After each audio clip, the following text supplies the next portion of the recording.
മമ്മൂക്കയും ലാലേട്ടനും ഇപ്പോൾ എയറിലാണ്. ഒരു ഭബ്ബബ്ബ സിനിമയിൽ ലാലേട്ടൻ ഗില്ലിബാല എന്നൊരു റോളിൽ വന്ന് അത് എയറിലായി.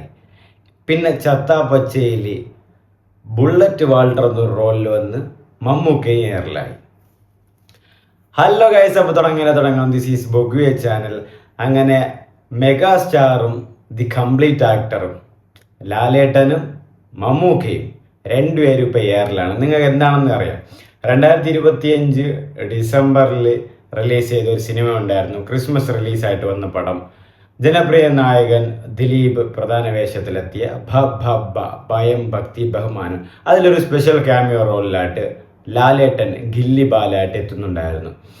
അപ്പോൾ തിയേറ്ററിൽ സിനിമ റിലീസ് ചെയ്യുന്ന കുറച്ച് സമയങ്ങളിൽ പോലും ഇത്രയും ട്രോളുകളും കാര്യങ്ങളും പരിഹാസങ്ങളും ഏറും ഇല്ലായിരുന്നു.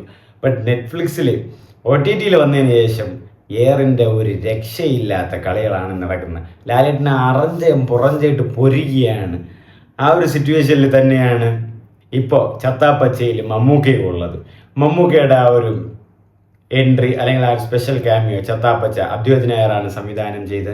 ചത്താപ്പച്ച സിനിമയിലെ മമ്മൂക്കയുടെ ബുള്ളറ്റ് വാൾട്ടർ എന്ന ആ ഒരു സ്പെഷ്യൽ ക്യാമിയോയിലും ആ ഒരു നീയൊക്കെ എന്താടാ സീനാക്കിയാണ് തീരെഴുതി തരട്ടാ അപ്പോൾ ചത്താപ്പച്ച എല്ലാവരും മമ്മൂക്കയും ഇപ്പോൾ എയറിലാണ്. അങ്ങനെ രണ്ട് വേണ്ടപ്പെട്ട നടന്മാർ, എല്ലാവർക്കും താല്പര്യമുള്ള നടന്മാർ രണ്ട് സ്പെഷ്യൽ ക്യാമിയോസിൽ വന്ന് എയറിൽ നിൽക്കുന്ന ഒരു സിറ്റുവേഷൻസിലാണ് ഇപ്പോൾ നിൽക്കുന്നത്. സിനിമയിൽ സ്പെഷ്യൽ ക്യാമിയോ റോൾസ് എല്ലാവരും ചെയ്യാറുണ്ട്. അത് എല്ലാം സക്സസ് ആവണമെന്നുമില്ല, അതുപോലെ എല്ലാം മോശമാവണമെന്നുമില്ല. അത് തന്നെയാണ് ഇവിടെ സംഭവിച്ചിരിക്കുന്നത്. ഇതിനു മുമ്പ് സ്പെഷ്യൽ ക്യാമിയോസിലുള്ള എത്ര സിനിമകൾ നന്നായിട്ടുണ്ട് രണ്ടുപേർക്കും. പക്ഷേ ഈ രണ്ട് സിനിമകളും മോശമായി എന്നുള്ളത് സത്യമായ യാഥാർത്ഥ്യം തന്നെയാണ്. അതിൽ വേറെ സംശയങ്ങളൊന്നുമില്ല. ലാലേട്ടനെ ഇപ്പോൾ OTT വന്ന് ലാലേട്ടനും കളിയാക്കളും പരിഹാസങ്ങളും എയറിലൊക്കെയാണ്. ചത്താപ്പച്ച ഇപ്പോൾ ഇന്നലെ റിലീസ് ചെയ്തുള്ളൂ. OTT വരുമ്പോൾ ചത്താപ്പച്ചയ്ക്കും നല്ലപോലെ കിട്ടും, മമ്മൂക്കയ്ക്കും വാൾട്ടറായിട്ട്.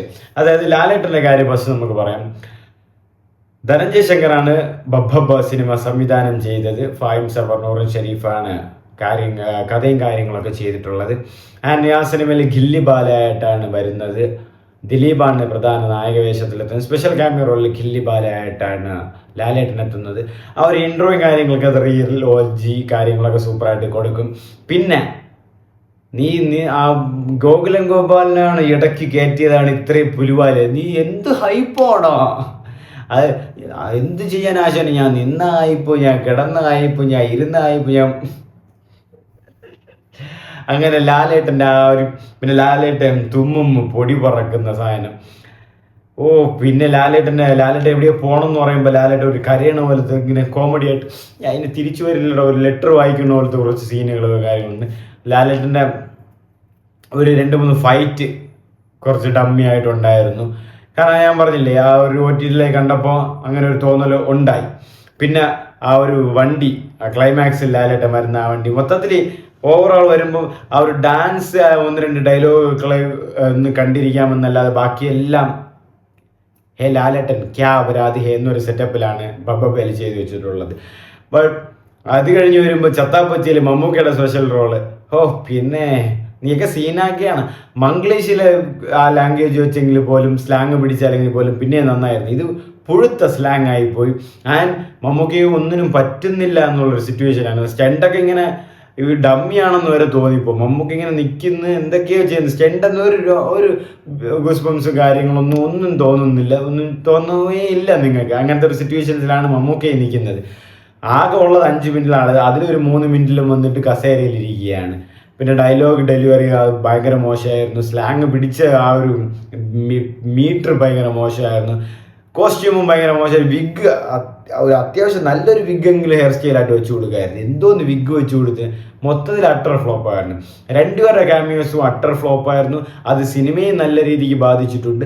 അതുപോലെ തന്നെ സിനിമയ്ക്ക് ഹൈപ്പ് കയറ്റാനും അവരുടെ ആ ഒരു ക്യാമിയോ നല്ല പോലെ തന്നെ മുന്നേറിയിട്ടുണ്ട്. കാരണം അവരുടെ മുന്നേറൽ, അവരുടെ ആ ഒരു ഹൈപ്പ് വരുമ്പോൾ, അവരുടെ ഒരു ക്യാമിയോ വരുമ്പോൾ അവർ വേറൊരു വൈബ് അവിടെ ക്രിയേറ്റ് ആവുകയാണ്. കാരണം അവരുടെ ഒരു സ്പെഷ്യൽ ക്യാമിയോ, അതായത് സിനിമയിൽ ലാലേട്ടുണ്ട്. അപ്പോൾ അവിടുത്തെ business, promotion, strategy, hype, overall trend, എല്ലാ കാര്യങ്ങളും എല്ലാം രക്ഷപ്പെടുകയാണ്. കാരണം ഒരു ബിലോ എന്ന് മുകളിലേക്ക് പോയി. അതുപോലെ തന്നെ ഇപ്പോൾ പടത്തിൽ സ്പെഷ്യൽ ക്യാമിയോ റോളിൽ മമ്മൂക്കുണ്ട്. അപ്പോൾ അവിടെ നിന്ന് വീണ്ടും ഹൈപ്പ്, സ്ട്രാറ്റജി, പ്രൊമോഷൻ, ട്രെൻഡ് കാര്യങ്ങളൊക്കെ ഉയർന്നു പോയാണ്. കാരണം രണ്ട് വലിയ നായകന്മാരാണ്. രണ്ടുപേരും വരുമ്പോൾ ഹൈപ്പ് പൊതുവെ കൂടും. പോരാതെ പുതുനായകന്മാരിലേക്ക് സിനിമയൊക്കെ വരുമ്പോൾ അവർക്ക് വൻ വിസിബിലിറ്റിയും കാര്യങ്ങളൊക്കെ കിട്ടും. ബട്ട് ആ രണ്ട് വിസിബിലിറ്റിയും കാര്യങ്ങളും അപ്പാർട്ട് ഫ്രം ദാറ്റ് അത് നെഗറ്റീവായിട്ട് വരുന്നുണ്ട്. അതായത് രണ്ട് സ്പെഷ്യൽ ക്യാമിയോ റോൾസിലും രണ്ടും അപരാധിയെ തന്നെയായിരുന്നു. രണ്ടും ഒരു രീതിക്കും അതായത് എനിക്ക് തോന്നും ഈ രണ്ടിലും ബെറ്ററായിട്ട് എനിക്ക് തോന്നിയത് ലാലേട്ടൻ്റെ ക്യാമിയോ റോളാണ്. അപരാധങ്ങളൊക്കെ ഉണ്ടെങ്കിലും പിന്നെ ലാലേട്ടൻ്റെ ആ ഒരു ഡാൻസ് അല്ലെങ്കിൽ ആ ഒരു ഒന്ന് രണ്ട് ഫൈറ്റിങ് കാര്യങ്ങളൊക്കെ ഉണ്ട്, അങ്ങനെ തൃപ്തിപ്പെട്ടു പോകും. പക്ഷെ ചത്താപ്പച്ചയിൽ മമ്മൂക്ക വന്നപ്പോൾ അട്ടർ ഫ്ലോപ്പ് തന്നെയാണ് വന്നത്. ഞാനിപ്പോൾ നിങ്ങൾ പറയാൻ ഞാൻ ലാലേട്ട ഫാനാണ് അല്ലേ മമ്മൂക്ക ഫാനാണ്.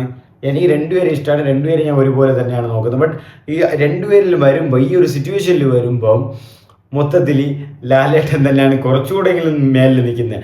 ആ ഒരു ഡാൻസ് അല്ലെങ്കിൽ ഒരു ഫൈറ്റെങ്കിലും ലാലേട്ടൻ്റെ ബബ്ബയിലുണ്ടായിരുന്നു. പക്ഷെ മമ്മൂക്കയ്ക്ക് വരുമ്പോൾ ചത്താപ്പച്ചയിൽ ചത്തിരിക്കുകയാണ് മമ്മൂക്ക. അത് ആ എൻട്രി തന്നെ വേസ്റ്റ് എൻട്രി. അതായത് നമ്മളിങ്ങനെ ഒരു ഹൈപ്പിൽ ആ മമ്മൂക്ക വരുന്ന സീനാക്കിയാണ്. മറ്റേ കോമഡി സ്റ്റാഴ്സിൽ മറ്റേ മുമ്പ് ഒരുത്തം പറയുമല്ലേ പോലീസ് പിടിക്കുന്നു, നമ്മ സീനാണ് അങ്ങനത്തെ ഒരു ടൈപ്പ്. അത് പിന്നെ വന്നിട്ട് ഫൈറ്റ് എന്ന് പറഞ്ഞിട്ട് എന്തോ മമ്മൂക്ക ചെയ്യുന്ന ഒരു ഫൈറ്റും. അതേപോലെ തന്നെ കളങ്കാവലിൽ ഫൈറ്റ് ചെയ്തല്ലോ മമ്മൂക്ക, സൂപ്പറായിട്ടല്ലേ ചെയ്തത്. അപ്പോൾ ഈ സിനിമയെക്കുറിച്ചാണ് നമ്മൾ പറയുന്നത്. ഫൈറ്റ് ഒരു രീതിയിലും ഭയങ്കര ബോറായിരുന്നു. ആൻഡ് മമ്മൂക്ക ലാസ്റ്റ് റോഷൻ്റെ മകളെയും കൂട്ടിയിട്ട് ഹോസ്പിറ്റലിൽ വരുന്ന ഒരു സീനുണ്ട്. മമ്മൂക്കയുടെ മുടി ആ വിഗ്, ആ ഒരു നല്ലൊരു വിഗ്ഗെങ്കിലും വെച്ച് കൊടുത്താൽ ഒരു ബസൂക്കയിൽ പറഞ്ഞ ടൈപ്പ്. രണ്ട് ക്യാമിയോസും അട്ടർ ഫ്ലോപ്പായിരുന്നു. രണ്ടും ഒന്നിനൊന്ന് വാശിക്കായിരുന്നു എങ്ങനെയെങ്കിലും ഫ്ലോപ്പ് ആക്കണം ഈ സിനിമ, അല്ലെങ്കിൽ എൻ്റെ ഒരു ക്യാമിയോ ഫ്ലോപ്പ് ആക്കണം എന്നുള്ളൊരു തോന്നലായിരുന്നു അവർക്ക്. കാരണം ഇപ്പോൾ ലാലേട്ടിൽ വരുമ്പോൾ ലാലേട്ട് അവിടെ കിടന്നിട്ട് എന്ത് ഹൈപ്പാടാ, പിന്നെ കുറച്ച് ചള്ളി കേസുകളും കാര്യങ്ങളൊക്കെ ആയിട്ട്, പിന്നെ കുറച്ച് വായ്ത്താളങ്ങളും കാര്യങ്ങളൊക്കെ നമുക്ക് സിനിമ കാണുമ്പോൾ മനസ്സിലാവും. അതുപോലെ തന്നെ ഇവിടെ മമ്മൂക്കൊക്കെ കുറച്ച് ഇടയ്ക്ക് ഇങ്ങനെയൊക്കെ പറയുന്നുണ്ട്, കൊളുത്തറ പപ്പു ഇങ്ങനെയൊക്കെ ഒരു സത്യമായ ബോറായിരുന്നു. അതാണ് ഈ രണ്ട് ഇതിലുമായിട്ട് എനിക്ക് ഏറ്റവും ബെറ്ററായിട്ട് പിന്നെയും തോന്നിയത് ലാലേട്ടനായിരുന്നു. ബബ്ബയിലെ ചത്താപ്പച്ചയിലെ മമ്മൂക്ക അട്ടർ ഫ്ലോപ്പ് തന്നെയായിരുന്നു. ബട്ട് താരതമ്യേന രണ്ടുപേരെയും പറയുവാണെങ്കിൽ രണ്ടുപേരുടെ പ്രകടനങ്ങളും മോശമായിരുന്നു, രണ്ടുപേരുടെ ക്യാമിയോസും മോശമായിരുന്നു. ബട്ട് ഒരു ശതമാനം എടുക്കുക, അല്ലെങ്കിൽ ആരാണ് ഏറ്റവും കുറച്ചെങ്കിലും നന്നായിട്ട് ചെയ്തതെന്ന് വെച്ചാൽ ലാലേട്ടനാണ്. കാരണം ലാലേട്ടൻ ഒരു ഡാൻസ് അല്ലെങ്കിൽ ഒന്ന് ഫൈറ്റെങ്കിലും ഉണ്ടായിരുന്നു. മമ്മൂക്ക ഒന്നുമില്ലായിരുന്നു. അതും മമ്മൂക്ക ഉള്ള 4 മിനിറ്റിൽ മമ്മൂക്ക 3 മിനിറ്റ് ഒന്ന് കസേരയിൽ ഇങ്ങനെയായിരുന്നു. അവിടെ കാട്ടപരാധമാണെങ്കിൽ ഇവിടെ മലങ്കൾട്ടപരാധം, 2 അപരാധങ്ങളാണ് മാറിയിട്ടുണ്ടായിരുന്നത്. അപ്പോൾ 2 ഫാൻസുകാർക്കും കളിയാക്കാനുള്ളതും കിട്ടി, 2 ഫാൻസുകാർക്കും പരിഹസിക്കാനുള്ളത് കിട്ടി, 2 ഫാൻസുകാർക്ക് മാറി തല്ലാനുള്ളത് കിട്ടി, 2 ഫാൻസുകാർക്കും സമാധാനമായി. കാരണം ലാലേട്ടന് ബബ്ബയിൽ ഈ സാധനം വന്നപ്പോൾ മമ്മൂക്ക ഒരു നിറഞ്ഞു നിന്നായിരുന്നു. ഇപ്പോൾ കളങ്കാവല്ലല്ലോ ചത്താപ്പച്ചയിൽ ആ ഒരു സ്പെഷ്യൽ ക്യാമിയോ റോൾ വന്നപ്പോൾ ബബ്ബ ചത്താപ്പച്ച ഒരുമിച്ചായി. ഇനിയിപ്പോൾ വേറെ ഒന്നുമില്ല, നിങ്ങൾക്ക് എന്നെ കിട്ടിയെന്നുള്ളൊരു സെറ്റപ്പാണ്, മനസ്സിലായില്ലേ? അങ്ങനെ ആ ഒരു തൂക്കിയിട്ടുണ്ട്. അപ്പോൾ ആ ഒരു എല്ലാവരും ഇനിയിപ്പോൾ ഒരു തിരിച്ചു വരുമോ, നല്ലൊരു സിനിമയിലൂടെ വരട്ടെ, അടുത്ത് കണ്ടറിയാം എങ്ങനെയൊക്കെയാണ് വരുന്നത്, ഏതൊക്കെ സിനിമയാണ് വരുന്നത്, ഇനി ക്യാമിയോസ് ഒക്കെ ഉണ്ടോയെന്ന്. ഇനി ക്യാമിയോസ് ഒരുപാടുണ്ട്. ലാലേട്ടന് പിന്നെ ക്യാമിയോസിൻ്റെ കയ്യരികളാണ്. പൃഥ്വിരാജിൻ്റെ ഖലീഫയിലെ ക്യാമിയോ ഉണ്ട്, ജയസൂര്യയുടെ കത്തനാറിലെ ക്യാമിയോ ഉണ്ട്, ഇപ്പോൾ ബബ്ബയിലെ ദിലീപിൻ്റെ കൂടെയുള്ള ആ ക്യാമിയോ കഴിഞ്ഞു. മമ്മൂക്കയ്ക്ക് അതുപോലെ തന്നെയാണ് ക്യാമിയോസ് കുറേ ഉണ്ട്. ലോകാല് മൂത്തോൻ്റെ ക്യാമിയോ ഉണ്ട്. ഇപ്പോൾ ചത്താപ്പച്ചാല് ബുള്ളറ്റ് വാൾട്ടറിൻ്റെ ക്യാമിയോ കഴിഞ്ഞു. ഇനിയിപ്പം ഷൺമുഖൻ ആ ഒരു സെറ്റപ്പ്, മറ്റേ ബ്ലാക്ക് ആണ് ആ ഷൺമുഖൻ്റെ ആ ഒരു 10 മിനിറ്റ് എന്തോ രഞ്ജിത്തിൻ്റെ സിനിമയിൽ ആ ഒരു ക്യാമിയോ ഉണ്ട്. ഇനി അതും കൂടെ പടമാക്കുക ഇല്ലയോ എന്നുള്ളത് കണ്ടു തന്നെ അറിയാം. അതെല്ലാം ഐക്കോണിക് ക്യാരക്ടറാണ്. പക്ഷേ അപ്പാർട്ട് ഫ്രം ദാറ്റ് ഇത്രയും ഇയേഴ്സ് കഴിഞ്ഞ് ഇങ്ങോട്ട് വരുമ്പോൾ എങ്ങനെ ആവുമെന്നൊന്നും പറയാൻ പറ്റില്ല. എങ്ങനെ പ്രഡിക്റ്റബിൾ ആയിരിക്കും അല്ലെങ്കിൽ ഓഡിയൻസ് അക്സെപ്റ്റബിൾ ആയിരിക്കും എന്നൊന്നും എല്ലാം കണ്ടു തന്നെ അറിയണം. ചിലപ്പോൾ സൂപ്പറായിട്ട് ചെയ്യുമായിരിക്കും, ചിലപ്പോൾ അട്ടർ ഫ്ലോപ്പും ആയിരിക്കും. പക്ഷെ എന്നൊക്കെ പറഞ്ഞാലും ചത്താപ്പച്ച ബബ്ബ ഈ 2 ഇതിൽ ലാലേട്ടൻ മമ്മൂക്ക ഇവരുടെ 2പേരുടെ പെർഫോമൻസ് നോക്കുകയാണെങ്കിൽ കുറച്ചുകൂടെ 2പേരും കാട്ടപരാധം തന്നെയായിരുന്നു. പക്ഷെ കുറച്ചുകൂടെ മുന്നിൽ നിന്നത്, അതായത് കാട്ടപരാധത്തിനേക്കാളും കുറച്ചുകൂടെ ഒരു നന്നായിട്ട് ചെയ്തത് ലാലേട്ടൻ തന്നെയായിരുന്നു. ഒരു ഡാൻസെങ്കിലും ഉണ്ടായിരുന്നു, ഒരു ഫൈറ്റെങ്കിലും ഉണ്ടായിരുന്നു എന്ന് പറയാം. പക്ഷെ മമ്മൂക്കയ്ക്ക് ഒന്നുമില്ലായിരുന്നു. ആകെയുള്ള 5 മിനിറ്റിൽ 3 മിനിറ്റ് കസേരയിലിരുന്ന് ആ ബസൂക്ക ഒരു ടൈപ്പാണ് നമുക്ക് ഇതിൽ പിടിച്ചുള്ളൂ. ആ ഹെയർ സ്റ്റൈലും അതുപോലെയൊക്കെ വന്നിട്ടുണ്ടായിരുന്നു. മൊത്തത്തിൽ രണ്ടും അട്ടർ ഫ്ലോപ്പ് ആയിരുന്നു. അത് ലാലേട്ടൻ്റെ ഗില്ലി ബാല, ദില്ലി ബാല അല്ല ഗില്ലി മൈ ഗോഡ്, അതെന്താ അപരാധോടെ ഗില്ലി ബാല ഇതിൽ കടന്നിട്ട് മമ്മൂക്ക വന്നത് ഈ സീനൊക്കെയാണാ ഞാൻ തിറപ്പിക്കട്ടാടാ ഞാൻ. അപ്പൊ ചത്ത പച്ച രണ്ടും വെറുപ്പിച്ച് പണ്ടാരടക്കിയിട്ടുണ്ട്. രണ്ടുപേരെ വാശിക്ക് ആ സ്പെഷ്യൽ ക്യാമിയോ തോൽപ്പിക്കണമെന്നുള്ളൊരു നിർബന്ധം അവർക്ക് ഉണ്ടായിരുന്നു. അങ്ങനെ തന്നെയാണ് എനിക്കും തോന്നുന്നത്. കാരണം മമ്മൂക്കയ്ക്കും ചത്താപ്പച്ചയിലെ ആ ഒരു വാൾട്ടർ അട്ടർ ഫ്ലോപ്പായിരുന്നു. ഇത് ബബ്ബേര് വരുമ്പോൾ ലാലേട്ടനും ഫ്ലോപ്പ് തന്നെയായിരുന്നു. ബട്ട് ഞാൻ പറഞ്ഞില്ലേ നേരത്തെ വീണ്ടും എടുത്ത് പറയണേ, ഞാൻ രണ്ടുപേരുടെ ഫാനുമല്ല, രണ്ടുപേരും പറ്റി എനിക്ക് നല്ല ഇഷ്ടമാണ്. പക്ഷെ വീണ്ടും ഞാൻ എടുത്തു പറയുന്ന കാര്യം കുറച്ചെങ്കിലും ബെറ്ററായിട്ട് വന്നത് ലാലേട്ടന് തന്നെയാണ്. ആ ഒരു ഡാൻസ് അല്ലെങ്കിൽ ഒരു ഫൈറ്റിങ്ങിലും ഉണ്ടായിരുന്നു. മമ്മൂക്ക് ഒരു തേങ്ങയില്ലായിരുന്നു ഈ രണ്ട് പടം വെച്ച് നോക്കുമ്പോൾ. അപ്പോൾ രണ്ടുപേരുടെ ക്യാമിയോസും അട്ടർ ഫ്ലോപ്പ് തന്നെയായിരുന്നു. കാട്ടപരാധമേ രണ്ടുപേരും ചെയ്തു വെച്ചത്. ഒരിടത്ത് ഗില്ലി ബാല, ഒരിടത്ത് ബുള്ളറ്റ് വാൾട്ടർ, രണ്ടുപേരും കിടന്നില്ല പൊന്നളിയ, രണ്ടും അട്ടർ ഫ്ലോപ്പായിരുന്നു.